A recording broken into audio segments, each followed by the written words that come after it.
እንግዲህ አሁን የመጣሁት ስለ ጃኒ ላወራ ነው። ከዛሬ ከ5 ከ6 ዓመት በፊት ነው ያየሁት። የሚገርማችሁ ነገርና ብዙዎቻችሁ ከኔ ምላሽ እየጠበቃችሁ ነበረ። ብዙ ጥያቄ ነበራችሁ። አዶናይ ምን እየተሰማው ነው? አዶናይ ምንድነው? ምን እየሆንክ ነው? አንዳንድ መዝናኛ ቦታዎች፣ ታክሲዎች ውስጥ ለምን አይለጠፍም ባይነኝ በበኩሌ። ያው የተፈጠሩ ነገሮች እንዳሉ ታውቃላችሁ። የተፈጠረ ብዙ ነገር አለ።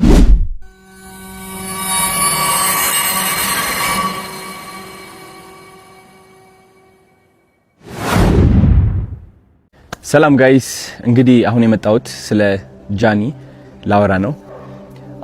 ብዙዎቻችሁ ከኔ ምላሽ እየጠበቃችሁ ነበረ። ብዙ ጥያቄ ነበራችሁ። አዶናይ ምን እየተሰማው ነው? አዶናይ ምንድነው? ምን እየሆንክ ነው? ለምን አትናገርም? ለምን ዝም አልክ? ብላችሁ በጣም ብዙ ጥያቄዎች ጠይቃችኋል። ግን እንደ አንድ ሰው አይ ቲንክ ያው የተፈጠሩ ነገሮች እንዳሉ ታውቃላችሁ። የተፈጠረ ብዙ ነገር አለ ሶሻል ሚዲያ ላይ። ኢን ዲቴል መግባት አልፈልግም። ፍላጎቴ አይደለም። ዝምታ ነው ስቲል ምርጫዬ። ምንም ነገር መናገር አልፈልግም።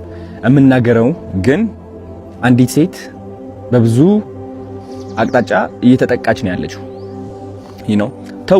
ተውት የሰማችሁት ወሬ ተውት ሁሉም ነገርና አንድ ሰው እየወደቀ ነው። አንዲት ሴት እየወደቀችና እየተዳከመች ነው ያለችው። እንግዲህ ጃኒ እንደምታውቁት 2.6 ሚሊዮን የደረሰ አካውንት ነበራት። እሱ አካውንት ባንድ ሆኗል ያለ ምንም ጥፋት። እኛ የምንሰራው ሙዚቃ ያለበት ቪዲዮዎች ትሰራለች። ላይቭ እንደምንገባው እሷም ላይቭ ትገባለች። ሁላችሁም የምትሰሩ ቪዲዮ ሰርታ ባን ሆናለች። እናንተ ባን አልሆናችሁም፣ እኔም ባን አልሆንኩም። እኔ ቀርቤ ነበር ኦፍ ኮርስ። እሱን አካውንቷ ስታጣው ኦፍ ኮርስ እንደ አንዲት ከዜሮ ተነስታ ለአመታት ሰርታ እዚህ የደረሰች ሴት ውስጧ መሰበሩ አይቀርም። ኢቭን ዶ እየሳቀች ዘፈን እየሰማች እየደነሰች ብትመጣም ግን ደግሞ እናንተ የማታዩት በጣም ብዙ ፈተናና በጣም ብዙ ተስፋ ቆራጠኝነት አለ። ለምን በብርታት በጥንካሬ ነው ከዜሮ ተነስታ ወደዚህ ደረጃ የደረሰችው ማለት ነው። ብዙዎቻችሁ የጃኒ ላይፍ ህይወት ታውቁታላችሁ ከየት እንደተነሳች። ግን ችግሩ ብዙዎቻችሁ የሷ ለውጥ እናንተን ማነቃቃት ሳይሆን የቅናት መንፈሳችሁ የሚቀሰቅስ ነው። የነበረችበት ደረጃ ተጠንቅማችሁ አሁን ያለችበት ደረጃ የምትወቅሱ ሰዎች አላችሁ። በጣም የሷ ውድቀት የሚያስደስታችሁና ሰላም እንዲሰማችሁ የሚያደርጋችሁ ብዙ ሰዎች አላችሁ። በጣም ነው የሚገርመኝ እንደዚህ አይነት ሰዎችም ስላላችሁ። ኮሜንቴ ላይ እየመጣችሁ የሷ የድሮ ፎቶ እያመጣችሁ የምትለጥፉ ሰዎች አላችሁ። የድሮ ታሪኳን እያመጣችሁ የምትጽፉ ሰዎች አላችሁ። ልክ እናንተ ንጹህ እና ብፁዕ እንደሆናችሁ ማለት ነው። ይህ ደግሞ በጣም ነው የሚያስጠላው። እኔ ከምጠላው አንድ ነገር ይህ ነው። በቃ ሌላ ሰውን የሚያወድቅና የሚያንቋሽሽ ሰው አይደላችሁም እናንተ። ልንገራችሁ፣ ሲሪየስሊ ከልቤ ሆኜ ልንገራችሁ። የሷ ጥረት፣ የሷ ተስፋ፣ የሷ ትልቅ ደረጃ የመድረስ ፍላጎት ሳታዩ ቀርታችሁ እናንተ ያያችሁት የራሳችሁ ጥላቻ ነው። የራሳችሁ ጥላቻ ነው ያያችሁት። ስለዚህ እኔ ደግሞ እንደ አንድ ወንድ በጣም ያናድደኛል። በጣም ሲሪየስሊ ጃኒ ብቻ አይደለችም፣ ማንም ሰው እንደዚህ አይነት ነገር ሊደርስበት አይገባም። ተረዳችሁኝ? አሁን ደግሞ ሁለተኛ አካውንቷ ሉዝ አድርጋለች ጋይስ። ሁለተኛ አካውንቷ ሎክድ አድርጓታል።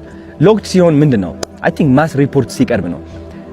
ማስ ሪፖርት እየተደረገች ነው። ቪዲዮቿ እንደምትመለከቱት ኮሚኒቲ ጋይድላይንስ እያሉ ይወርዱባታል። የኔም ይህ ቪዲዮ ሊወርድ ይችላል፣ በእርግጠኝነት ነው የምላችሁ። አይ ዶንት ኖ ዋይ። እና ስነ ስርዓት ያዙ፣ እረፉ። አያዋጣም እውነት። አንዳንዴ ማለት ነው ልንገራችሁ፣ የሰይጣን መንገድ መከተል ስትጀምር ለአጭር ጊዜ በቃ የፈለከውን ሴራ የፈለከውን ጥላቻ ማስተላለፍ ትችላለህ በተሳካ ሁኔታ። ግን ደግሞ ጊዜው እያለፈ ሲመጣ ዞሮ አንተ ራስህ ነው የሚነክስህ።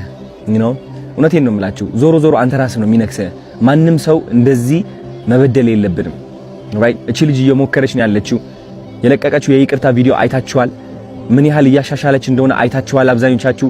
ግን ስቲል ደግሞ እየሄዳችሁ እሷን ቅስሟን ለመስበር የምትሞክሩ ሰዎች አላችሁ። በድሮ ታሪኳ ባይገርማችሁ፣ በድሮ ታሪኳ አታፍርም እሷ። በድሮ ታሪኳ የምታፍሩት እናንተ ናችሁ። የድሮ ታሪኳ ላይ ያላችሁ ደግሞ እናንተ ናችሁ። እሷ አይደለችም። እሷ ኦልሬዲ አልፈዋለች። ተረዳችሁኝ? ስለዚህ ተማሩባት እንጂ አታውድቋት። ማውደቅ አትችሉም። እውነት ለመናገር እኔ ከጎኗ ነኝ እንድታውቁት ፈልጋለሁ። እና ተሰብስባችሁ ሪፖርት የምታደርጉ ካላችሁ ስነ ስርዓት ያዙ። ይቅርባችሁ፣ ውጡ ከዚህ ድራማ። የሚያስጠላ ህይወታችሁ ቀይሩ። እንዴ ስራ ላይ ተሰማሩ። አዲስ እድል እየመጣ እኮ ነው፣ ህይወታችን የምንቀይርበት ማለት ነው። እሷን ተዋት። ተረዳችሁኝ? ህይወቷ ትኖሩበት። አዲስ ነገር እያመጣች ነው። አዲስ ሰው ሆና እየቀረበች ነው። ማስተዋል እኮ ትችላላችሁ። ለማየት ቀላሉ አይደለም። ቀላል እኮ ነው። አይ ቲንክ እንደዚህ አይተህ ማለት ነው ዋው የምትልባት ሰው እየሆነች ነው። ሴት እየሆነች ነው። ከዚህ በላይ ምን አባታችሁ ትፈልጋላችሁ? ሲሪየስሊ ተፋቱ፣ በቃ ውጡ፣ ወደ ሰው ህይወት አትግቡ። ይህ ህይወት ድራማ አይደለም። ተረዳችሁኝ? እሷ እየመጣች ቪዲዮ እየሰራች የሆነ ዘፈን እየዘፈነች ምናምን ስለመጣች ብቻ ኦኬ ደስተኛ ነች ሲል አሁንም ሄደን እንምታት ነው በቃ በለው። ሲደብር ሴቶች ሆናችሁ ደግሞ አንዲት ሴት ለማውደቅ የምትሞክሩ አላችሁ። አሁን እናንተ ማለት ነው የሴቶች ቀን የሚባለው ይህ ለእናንተ አይገባችሁም። ወንድም አይደላችሁ፣ ሴትም አይደላችሁ። አይ ዶንት ኖ ምን እንደሆናችሁ እውነት ለመናገር የማይሰለቻችሁ ወሬ ጥላችሁ የማይሰለቻችሁ ነው።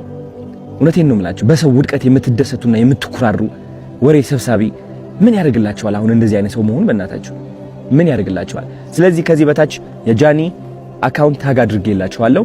ግቡና ኮፒ ሊንክ አድርጉላት። ስፔሻሊ 444 ፋሚሊ የኔ ፋን ቤዝ ከሆናችሁ ግቡና ኮፒ ሊንክ አድርጉላት። ምክንያቱም አሁን ግዴታ ያስፈልጋታል። በጣም ባኒ እየተደረገች ነው ያለችው። በጣም ሪፖርት እየተደረገች ነው ያለችው በጣም በብዙ ሰዎች ማለት ነው። ይህ ማለት ደግሞ አካውንቷ ባኒ ይሆናል። ልክ እንደዛ 2.4 ሚሊዮን ማለት ነው። የኔ አካውንትም ወደዛ ተቃርበው ነበር ታስታውሳላችሁ። ስቲል እሷም እስካሁን በዚህ ነገር እያለፈች ነው ያለችው። ሊያወድቃት የሚፈልግ በጣም ብዙ ሰው አለ። እሱ ደግሞ ራሷ ቆማ ጠንክራ የበለጠ መጥታ ተመልሳ እንደምታሳያችሁ እርግጠኛ ነኝ። እስከዚያው ግን ኮፒ ሊንክ አድርጉላት ጋይስ። ወዳችኋለሁ። ቻው። መልካም ተመልሰናል። ከዛሬ ከስንት ዓመት በፊት ይመስላችኋል የሆነ ላይብረሪ ውስጥ ገብቼ ያነበብኩት ነገር ነው። ብዙ ጊዜ ላይብረሪዎች ውስጥ የሚታየ የተለመደ በጣም ታዋቂ ጥቅስ አለ፣ ማንበብ ሙሉ ሰው ያደርጋል የሚል። ከዛሬ ከ5 ከ6 ዓመት በፊት ነው ያየሁት። የሚገርማችሁ ነገር እና ልክ ነው። ማንበብ የሚገርማችሁ ነገር ሙሉ ሰው ያደርጋል። በጣም የረቀቀ አባባል ነው። በጣም የተጠናበት አባባል ነው እና አባባሉን በጣም ወደድኩት። ነገር ግን ላይብረሪ ውስጥ ብቻ መለጠፉ ይገርማችኋል ብዙ ጊዜ ያሳዝነኛል። ይህ አባባል ካፌዎች ውስጥስ ለምን አይለጠፍም? ገብታችኋል? አንዳንድ መዝናኛ ቦታዎች፣ ታክሲዎች ውስጥ ለምን አይለጠፍም ባይነኝ በበኩሌ። ምክንያቱም ሁሉም ሰው ሊያነብ ይገባል። በተለይ ደግሞ በዚህ እኛ ባለንበት ክፍለ ዘመን ወጣቱ ማንበብ መቻል አለበት። የተማረውም ሁሉም ነጋዴውም ሊሆን ይችላል፣ ሁሉም ማንበብ አለበት። ምክንያቱም ያላነበበ ሰው የሆነ ነገር ይጎለዋል፣ ሙሉ መሆን አይችልም ማለት ነው። ስለዚህ ቢያንስ የሚያነብ ሰው ነው ሙሉ ሰው ተብሎ የሚጠራው እና ሙሉ እንድንሆን የግድ ምን ማድረግ አለብን? ማንበብ አለብን ማለት ነው።